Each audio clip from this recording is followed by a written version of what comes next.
Have you ever tried to pull out a huge amount of cash from your bank?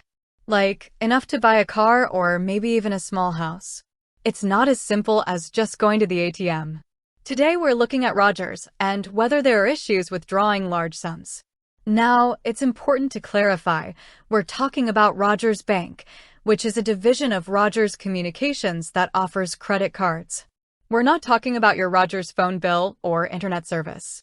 So, when it comes to a credit card, you're not exactly withdrawing money from a checking account. You're getting a cash advance. And that's the first thing you need to understand. Cash advances on a credit card are treated differently than a regular purchase. Most credit cards have a cash advance limit, and it's usually much lower than your overall credit limit. Also, interest on a cash advance starts accumulating immediately. There's no grace period like with a normal purchase. You'll also likely be charged a fee for the transaction itself. So, if you're thinking of getting a large amount of cash from your Rogers credit card, you'll need to check your specific cardholder agreement for the cash advance limit and fees. Trying to take out more than that limit will be an issue. Now, if you're a Rogers customer with a Rogers Bank savings account, that's a different story. But even then, there are daily withdrawal limits at ATMs.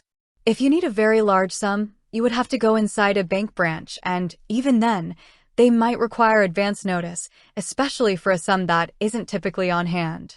It's a security measure for both you and the bank.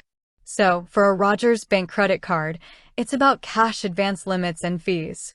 For a Rogers Bank savings account, it's about daily ATM limits and bank branch policies for large withdrawals. So, yes, there can be issues if you're not prepared.